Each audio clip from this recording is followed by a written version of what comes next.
Janasena party దృష్టికి తీసుకొచ్చిన group 2 exams వల్ల మీకు ఇంకా రాలేదా ఆడియో?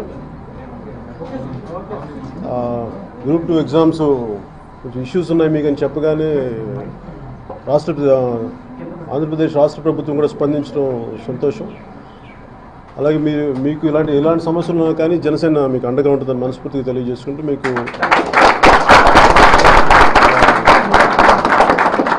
ఎందుకంటే ఇది మాకు జనసేన పార్టీ పెట్టడంలో ముఖ్య ఉద్దేశం ప్రజా సమస్యల్ని ప్రభుత్వం దృష్టికి తీసుకెళ్ళడానికి కానీ రేపొద్దున సరైన దిశలో దాన్ని పరిష్కారం చేయడానికి కానీ దాని ముఖ్య ఉద్దేశం. అందుకని మీకు అండగా ఉన్నందుకు మాకు కూడా ఇలాంటి అవకాశం ఇచ్చింది మీ అందరికీ పార్టీ తరఫున మీ అందరికీ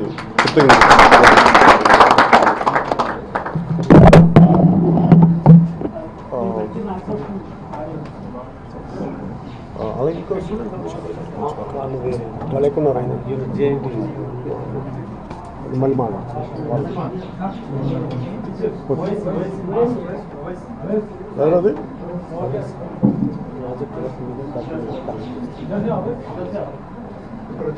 ఇక్కడికి వచ్చి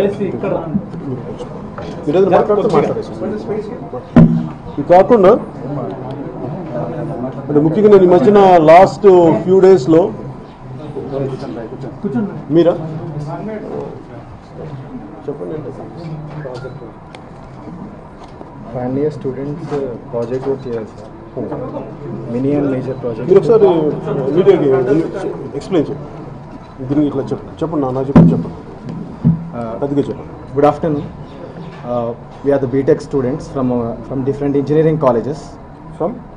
From different engineering colleges affiliated to JNTUH and Telugu చెప్పండి. తెలంగాణ స్టేట్ అండ్ ఆంధ్రప్రదేశ్ రెండు స్టేట్ రాష్ట్రాలకు సంబంధించి JNTUH. ప్రాబ్లం ఏంటిది చెప్పండి. బీటెక్ కోర్స్ అనేది 4 years, 3 years థిరియాటికల్గా నాలెడ్జ్ గెయిన్ చేయాలి ఇంజనీరింగ్ స్టూడెంట్స్. ఆ థిరియాటికల్గా నాలెడ్జ్ గెయిన్ చేసిన దాన్ని ప్రాక్టికల్గా 4th yearలో ప్రూవ్ చేసుకోవాలి.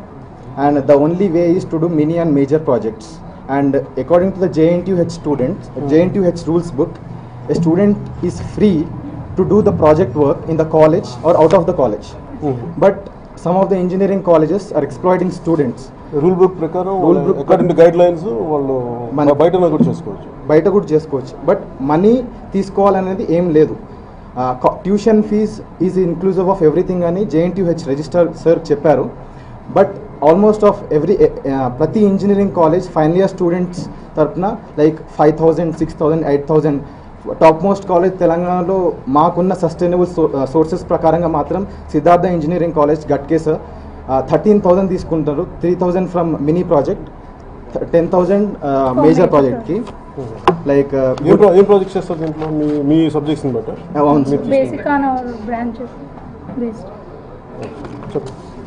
పర్సనల్గా స్టార్టింగ్ మన సిస్టంలో అయితే ఫస్ట్ ఎగ్జిక్యూటివ్ అథారిటీస్ దగ్గరికి వెళ్ళాలి ప్రాబ్లమ్ ఏమైనా వస్తే, తర్వాత లెజిస్లేటివ్, దాని తర్వాత judiciary. Executive authorities like vice chancellor JNTUH సార్ని తెలిసి పర్సనల్గా మీట్ అయ్యి మెమోరాండం కూడా సబ్మిట్ చేశాం. సార్ నోటీసెస్ కూడా ఇష్యూ చేశారు, షోకాజ్ నోటీసెస్ ఇష్యూ చేశారు. But in reply engineering college money collect చేయలేదని కొన్ని ఇంజనీరింగ్ కాలేజ్ రిప్లై ఇచ్చారు. కొన్ని ఇంజనీరింగ్ కాలేజ్ మాత్రం కలెక్ట్ చేశాము బట్ అది స్టూడెంట్స్కి మెటీరియల్స్ ప్రొవైడ్ చేశారని చెప్పారు. But according to the rules book మాత్రం అసలు మనీ కలెక్ట్ చేయడానికి అసలు ఏ ప్రొవిజన్ కూడా లేదు. But almost it is equal to the fraud. And ఇంకా కరెక్ట్ టర్మ్స్లో చెప్పాలి అని అంటే ఇది స్కామ్ లాంటిదే. బట్ ఇది ఈ ఇయర్ స్టార్ట్ కాలేదు, చాలా సంవత్సరాల నుంచి ఉంది. And it is a huge problem. ఈ ప్రాబ్లమ్ ఒకవేళ అడ్రస్ చేయలేకపోతే definitely it will be turn in to a crisis. So as a visionary మన హానరబుల్ సీఎం సార్ ఏ ఇష్యూ తీసుకున్నా as a whole state Telangana CM sir A issue తీసుకున్నా as a state హోల్గా చూస్తారు. But problem ఏంటి అంటే almost all except Janasena party చాలా colleges వాళ్ళకి political పార్టీస్కి colleges ఉన్నాయి. Almost of every engineering college is headed by some of the political leaders. So problem ఏంటి అని అంటే స్టూడెంట్స్ ఎవరైనా క్వశ్చన్ చేస్తే మాత్రం they are using bullying techniques like marks తక్కువ వేస్తాం, సస్పెండ్ చేసేస్తాం, హాల్ టికెట్స్ ఇవ్వము, లేకపోతే పేరెంట్స్ని పెద్ద పెద్ద మాటలతో బెదిరించడం. సో సైకలాజికల్గా స్టూడెంట్ నేచర్ అంటేనే క్వశ్చనింగ్ యాటిట్యూడ్. ఆ యాటిట్యూడ్నే they are taking away that type of attitude.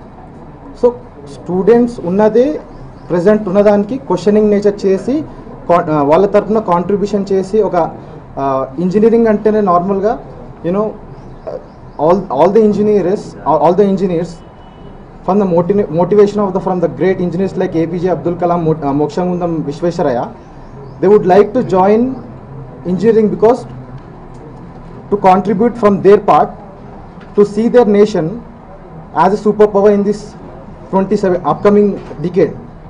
But మన స్టేట్లో ఇంజనీరింగ్ ఎట్లా అయిపోయింది అంటే that is only educational institutes ఎలా స్టార్ట్ అయినాయో అది ఓన్లీ బిజినెస్ వెంచర్స్ లాగా టర్న్ అయిపోయినాయి.